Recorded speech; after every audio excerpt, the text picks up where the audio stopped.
আসসালামু আলাইকুম বাচ্চারা। আজ আমরা শিখব ইসলামের সবচেয়ে গুরুত্বপূর্ণ কথা কালেমা। কালেমা হলো আমাদের ইমানের ঘোষণা এবং মুসলিম হওয়ার প্রথম শর্ত। স্যার কালিমা কত প্রকার? কালেমা মোট ৬ প্রকার। আজ আমরা প্রথম ৩টি কালেমা শিখব। প্রথম কালেমা হলো কালেমা তাইয়্যেবা।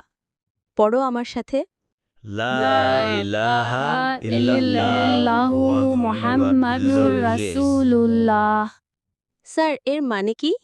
এর মানে হলো আল্লাহ ছাড়া কোনো উপাস্য নেই, মোহাম্মদ সাল্লাল্লাহু আলাইহি ওয়াসাল্লাম আল্লাহর রাসূল।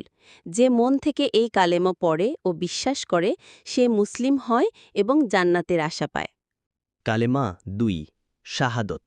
স্যার দ্বিতীয় কালেমা কি? দ্বিতীয় কালেমা হলো কালেমা শাহাদত। পড়ো আমার সাথে।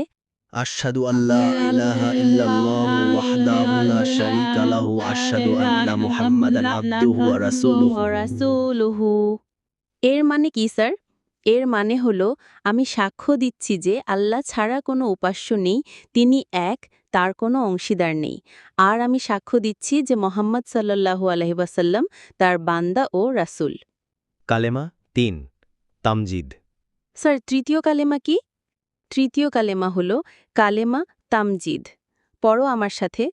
সুবহানাল্লাহি ওয়াল হামদুলিল্লাহি ওয়া লা ইলাহা ইল্লাল্লাহু ওয়াল্লাহু আকবার ওয়া লা হাওলা ওয়া লা কুওয়াতা ইল্লা বিল্লাহিল আলিয়্যিল আযীম। এর মানে কি স্যার?